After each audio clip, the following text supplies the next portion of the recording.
A quiet British town is about to explode into chaos. One minute, a young man thinks he's heading to a simple meetup. The next, he's thrown into a car, beaten, and held by a ruthless gang demanding a £5,000 ransom. This isn't a movie. There's no director, no second take. Just real fear, real violence, and a countdown ticking in the dark. What the kidnappers never saw coming was a sharp-thinking girlfriend and a furious father who turned the tables and sparked a manhunt that spiraled out of control.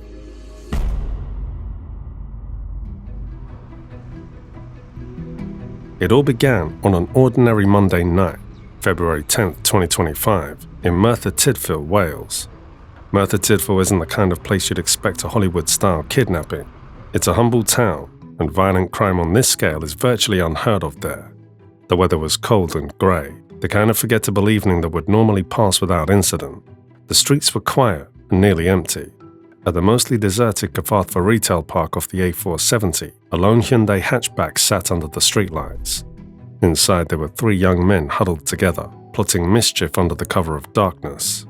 They weren't criminal masterminds by any stretch, just a trio of small-time troublemakers brimming with arrogance and woefully short on sense.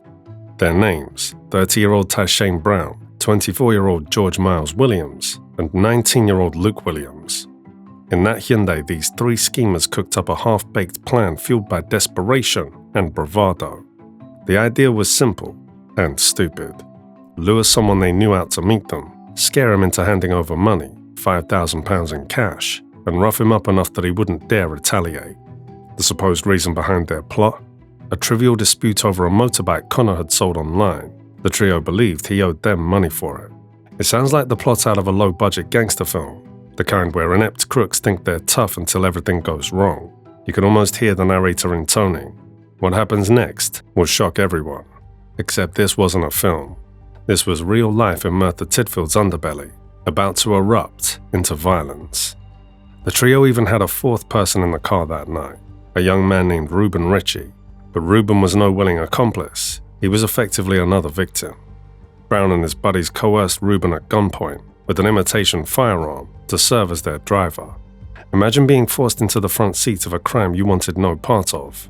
Reuben sat behind the wheel, likely terrified and praying he'd survive the night, as the other three prepared to execute their reckless scheme. Their target was a local acquaintance in his late 20s named Connor Price. Luke Williams knew Connor and invited him out to the retail park that night, suggesting they meet up. It seemed harmless enough, a public place, nothing to fear. Connor even brought his girlfriend along for the ride, figuring it was just a quick chat or maybe to settle some minor transaction. After all, when you're meeting someone you know in a busy area, what's there to worry about? Unfortunately, Connor was walking straight into a trap. A little after 10 p.m., Connor pulled into the retail park in his Vauxhall Astra with his girlfriend by his side. The parking lot was nearly empty, lit by a few orange lamps reflecting off puddles from an earlier drizzle. Kidnap retail park is usually bustling with shoppers in the daytime, but at this late hour, it was ghostly quiet. He spotted the Hyundai where Luke said he'd be. Connor parked and stepped out, perhaps expecting a normal conversation, but almost immediately, two more figures loomed out of the shadows, Tyshane Brown and George Miles Williams. The mood shifted from casual to hostile in a heartbeat. Shouts rang out, slicing through the silence. Brown and George closed in on Connor, voices harsh and threatening. Luke, who had set the trap, joined them. In an instant, a friendly meetup turned into an ambush. Connor's girlfriend watched in horror as the three men swarmed her boyfriend. Confusion turned to panic as raised voices exploded into a physical struggle. Connor barely had the time to process what was happening. He was grabbed and shoved, trying to fend off blows from multiple attackers at once. His girlfriend cried out, "Let him go," into the darkness as she rushed forward, but it was too late. The men overpowered Connor, dragging him toward the Hyundai. Within seconds, they forced him into the back seat of their car. The door slammed shut on his girlfriend's desperate screams. "Help," she yelled, her voice echoing off the closed shops. But the Hyundai's engine roared to life, and the car sped off. In the blink of an eye, her boyfriend was gone, snatched by a gang of thugs, and whisked away into the night. Inside that speeding car, Connor's world collapsed into darkness and pain. The kidnappers yanked a cloth over his eyes, a makeshift blindfold knotted messily at the back of his head. Robbed of sight, he could only feel and hear. Rough hands pinned him down. He felt the cold press of a blade against his ribs and the hard jab of a gun barrel, or what felt like one, against his cheek. Brown and his accomplices were shouting over one another, a chaotic chorus of threats and adrenaline-fueled curses. They demanded £5,000 in cash, supposedly to settle a dispute over a motorbike Connor had sold on Facebook. More than likely, £5,000 was a number they thought sounded big enough to scare him, and they were fixated on it. "You owe us for that bike," they snarled. $5,000 or you're dead. At some point in this terrifying ride, one of the kidnappers shoved a phone into Connor's trembling hand. "Call your girlfriend," Brown ordered.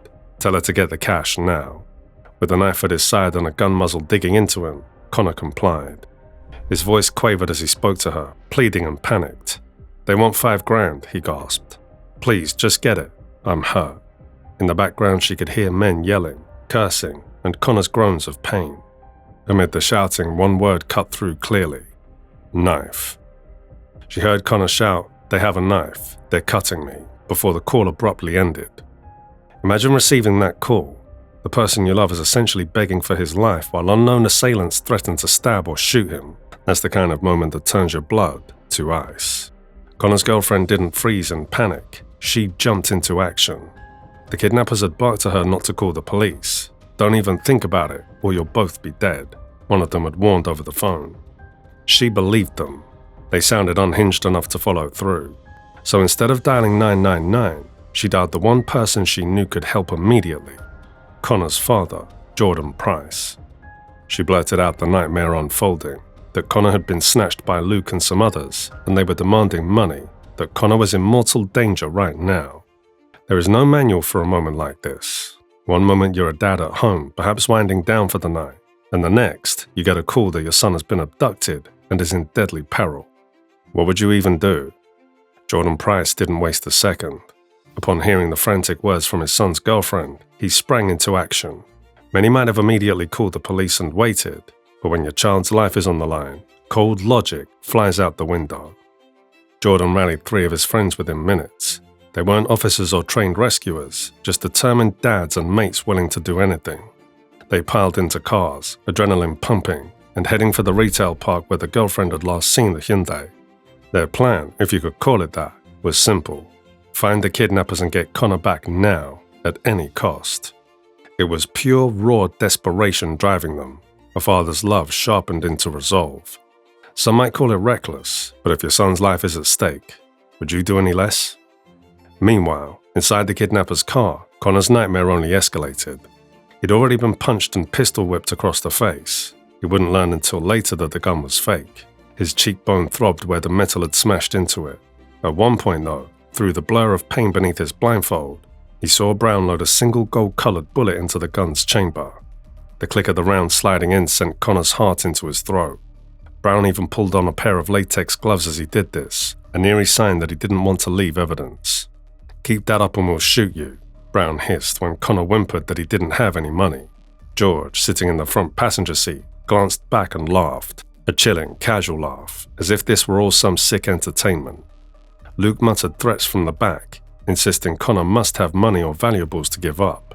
In that moment, Connor was convinced they might very well kill him and dump his body in some remote spot. In the confines of that car, he truly feared he wouldn't live to see the morning. Before long, Brown snatched the phone again for a second call to Connor's girlfriend. This time he spoke directly, his tone dripping with menace. "Listen, darling," he growled. "You better be getting that money, and if you call the cops, you're dead. Get it?" In the background of that call, she could hear her boyfriend's cries of pain. At one point, she distinctly heard Connor scream, "I'm being cut." Her heart must have nearly stopped hearing those words. Fighting back terror, she promised to bring the money and meet them back at the retail park, as Brown demanded. Brown ordered her to be quick and come alone, then hung up. He thought he had her obeying his every word. What the gang didn't realize was that Connor's girlfriend was far smarter and braver than they assumed. She didn't have £5,000. Who does on a Monday night? But she improvised. She grabbed one of Connor's jackets and quickly stuffed it full of anything that might give it heft, maybe some towels or bundled clothes, then rolled it up tight to look like a fat wad of cash. It was a risky bluff, but it was all she had. She agreed to meet the kidnappers with this decoy bundle, praying her deception would hold long enough to keep Connor alive. Around this time, Jordan and his friends arrived at the darkened retail park. They coordinated with the girlfriend by phone, hastily hatching a plan. She would hand over the fake money, and Jordan and his friends would lie in wait to intervene. It was a dangerous plan. Confronting armed criminals could lead to disaster, but none of them were thinking about the danger. All they could focus on was saving Connor. Shortly after, the Hyundai rolled quietly back into the parking lot, returning to the spot where this nightmare began. Brown, Luke, and George thought they were coming to collect their easy payday. The place looked deserted. There were no flashing blue lights, no sign of police, which must have pleased them.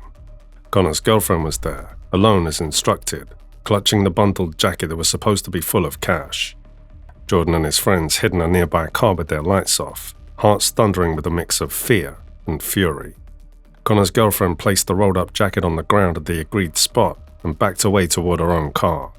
She had done her part, and every passing second was agony as she waited. One of the kidnappers, George Miles Williams, stepped out of the Hyundai to inspect the livery. He snatched up the heavy bundle, and for a moment, likely felt a surge of triumph. But as he quickly unrolled the jacket expecting wads of cash, he found nothing but fabric. In that instant, he realized they'd been duped. George's shout of rage was the signal. He spun around and bolted back toward the Hyundai, empty-handed and furious, yelling that there was no money. The gang's plan was unraveling. No ransom, and now they'd exposed themselves at the drop point. In the same moment, Connor's girlfriend wisely jumped into her car and sped away to safety, knowing chaos was about to erupt. Brown, behind the wheel of the Hyundai, cursed and slammed the car into gear, intent of getting out of there fast. But Jordan Price and his friends were already making their move to stop them. Jordan had anticipated the kidnappers' escape route. Earlier, he had quietly closed the parking lot barrier and even dragged a large trash bin to help block the exit lane. Now, as Brown tried to race away, he found the way out partially barricaded. The Hyundai swerved and hesitated, just enough for Jordan to strike. With his own car, Jordan roared forward and blocked the only open path, essentially boxing the kidnappers in. What followed was a brief but furious showdown. One of Jordan's friends yanked the Hyundai's door, but Brown slammed the accelerator, nearly running him over. In the melee, one of the Hyundai's side windows was smashed, but still, Connor was out of reach. Brown jerked the car into reverse, desperate to find any gap. That was when Jordan floored it and rammed the Hyundai with his vehicle. The sickening crunch of metal echoed as the two cars collided. The Hyundai skidded, one of its doors crumpling from the impact. Inside the kidnapper's car, the collision threw everyone violently. Connor, still blindfolded and bound, was slammed against the door, and now cold night air rushed in through the shattered window beside him. Summoning strength born of pure desperation, he hoisted himself up and began wriggling out of that broken window, head and shoulders first. This was his chance to escape, and he took it without hesitation. But the kidnappers fought viciously to keep their captive. As Connor was partway out the window, Brown twisted around with a knife and stabbed Connor's left hand, the blade going straight through his palm. Connor screamed in agony and reflexively recoiled, somehow managing to wrench the knife out of his own hand and fling it away so it couldn't be used again. Immediately, George lunged from the front seat and drove a second knife into Connor's leg. The blade sank into the back of his left thigh. The pain was so sudden and intense that Connor thought he'd been shot. Bleeding and overwhelmed, he collapsed back into the car, barely clinging to consciousness. Jordan did not let up. He threw his car into reverse, then gunned it forward once more, ramming the Hyundai a second time even harder. The collision crumpled metal and stunned the kidnappers momentarily. In that moment, the kidnappers realized they had lost control of the situation. Their vehicle was damaged and boxed in. Their hostage was wounded but half out the window. They panicked. Brown, George, and Luke scrambled out of the wrecked Hyundai, deciding to save their own skins. They bolted on foot into the darkness, sprinting across the lot and disappearing between buildings before Jordan or his friends could grab them. In the chaos, none of the would-be rescuers could chase. Their priority was Connor. Connor had managed to tumble the rest of the way out of the car window during the melee. He collapsed onto the ground, bleeding profusely from multiple wounds. Jordan was at his side in an instant. He scooped up his son and dragged him to their own car. There was no time to wait for ambulances or worry about where the kidnappers had run off to. Connor's life was hanging by a thread. Without wasting another second, Jordan sped off with Connor toward the nearest hospital, likely running red lights and driving at breakneck speed. praying that each ragged breath his son took wouldn't be his last. Every few seconds he shouted back to Connor, telling him, "Hold on, stay with me son, we're almost there." At about 10:15 p.m, Jordan screeched to a halt at Prince Charles Hospital in Merthyr Tydfil. He burst through the doors carrying Connor, who was drenched in blood and barely conscious. Medical staff sprang into action immediately. Trauma teams rushed Connor into the emergency unit and began frantically working to stabilize him. They counted roughly 9 stab wounds in total to his face, torso, and limbs. One stab had even gone completely through his left hand, severing a tendon in one finger. It was a miracle he was even alive upon arrival.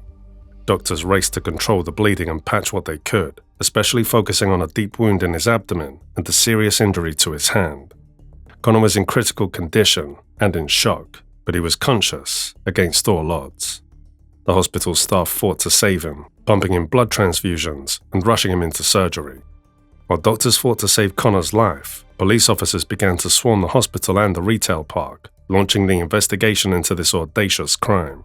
Detective Inspector Sarah Jenkins, the lead investigator, arrived at the hospital that night to take initial statements and get the facts straight.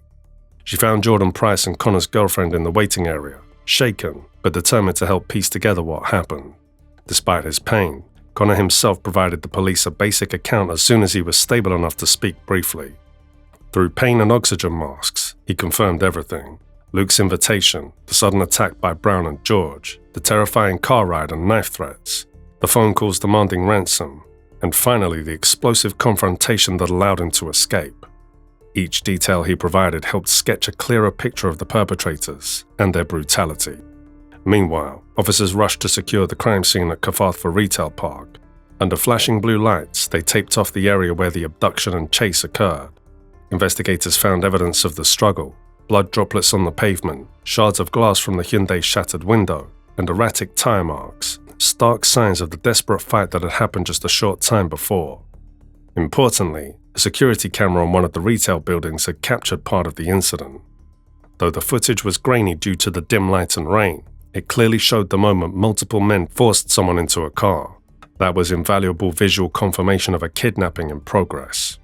Later that night, police found the silver Hyundai, which had been reported stolen from Hereford a couple of days prior, abandoned on a remote roadside outside town.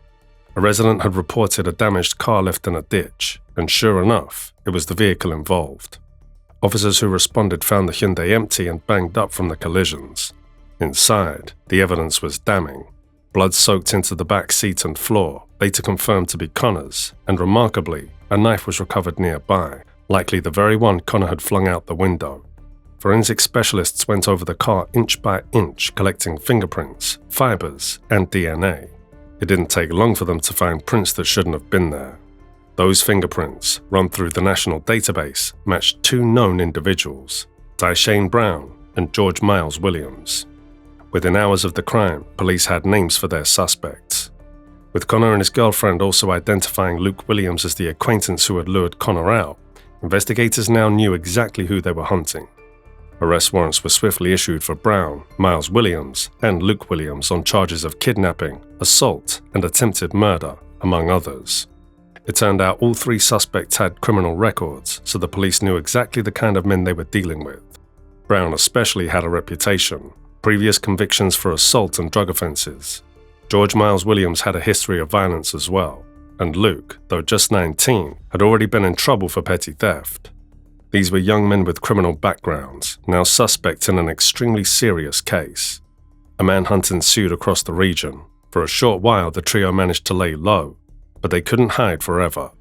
Just 2 days after the kidnapping, Brown and Miles Williams were spotted together on CCTV at a petrol station in Herefordshire, confirming they were on the run together. It was a crucial lead that showed they'd fled to England.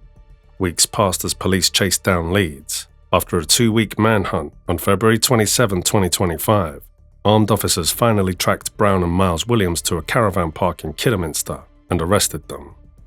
The takedown was swift and without incident. The 2 men were caught off guard. In their caravan, police found a balaclava, a large knife, and clothes matching the CCTV footage, solid evidence tying them to the crime.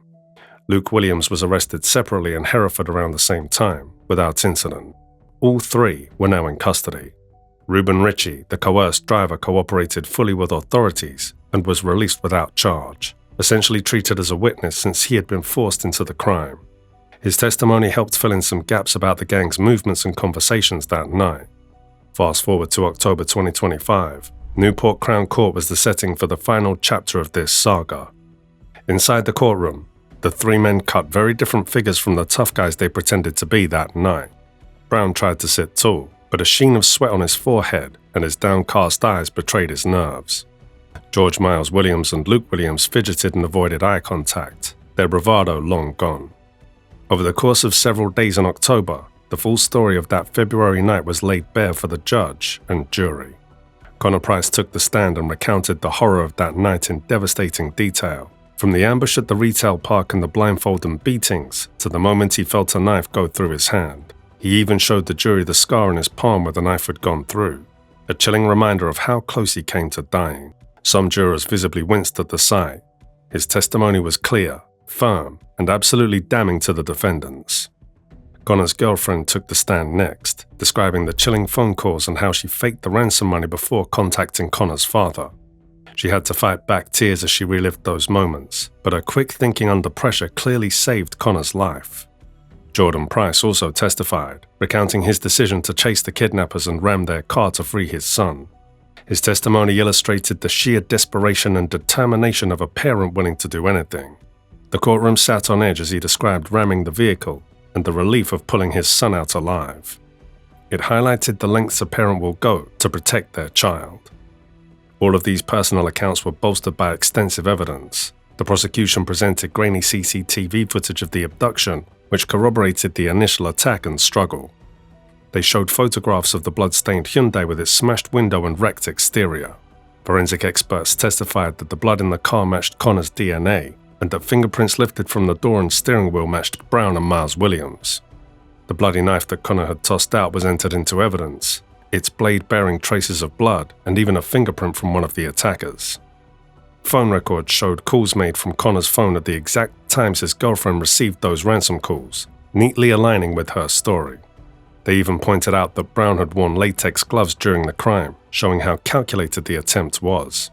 Piece by piece, the prosecution constructed an airtight case. Faced with this mountain of proof, the defense had little to work with.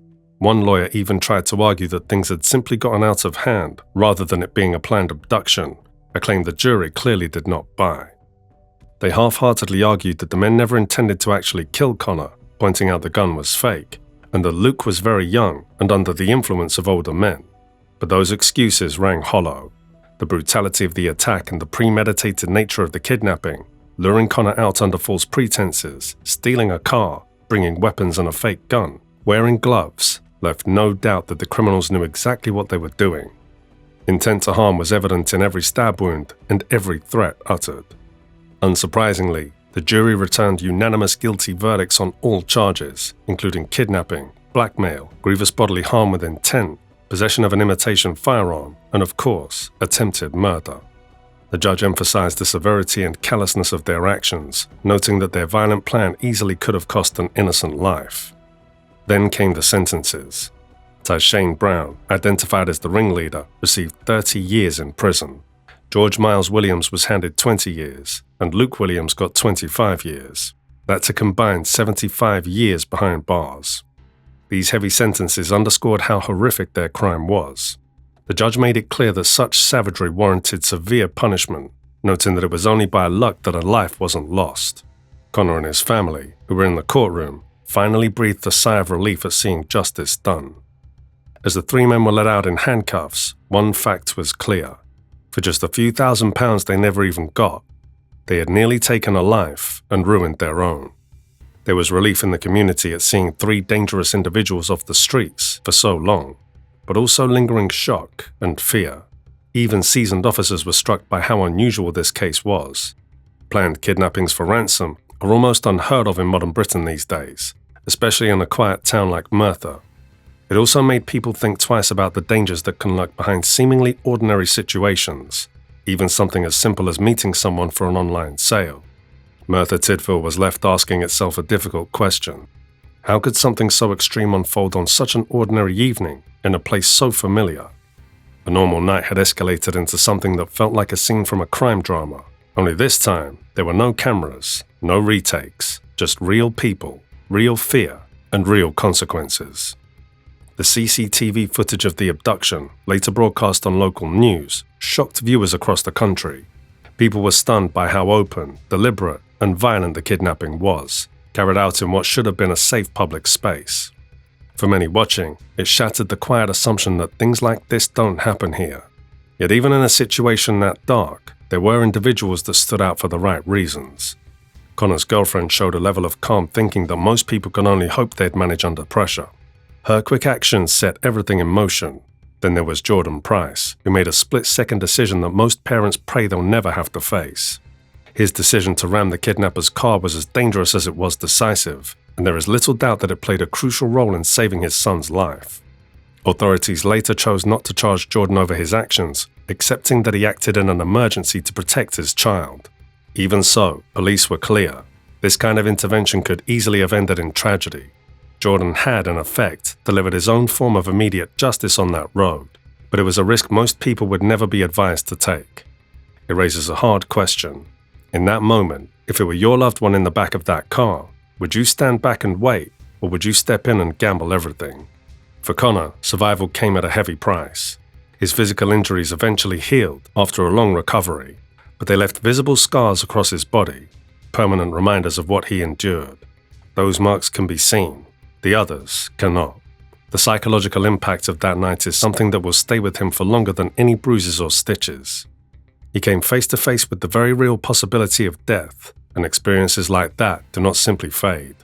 The same is true for his girlfriend, who had to listen helplessly as everything unfolded over the phone, and for his father, who had to make a life or death decision in seconds. That one night rewrote the lives of everyone involved. In the end, what began as a ruthless kidnapping for a relatively small ransom became a tragedy narrowly avoided. It revealed the worst parts of human behavior, the greed, the cruelty, the willingness to treat another person's life as leverage for money. But it also showed the best, the loyalty of a partner who refused to panic, the resolve of a father who refused to stand aside, and the determination of a community and police force who refused to let the attackers simply disappear. The kidnappers walked away with nothing. No money, no reward, only charges, consequences, and the knowledge that their plan collapsed completely. Connor, on the other hand, walked away with his life, thanks in large part to the love and courage of those around him.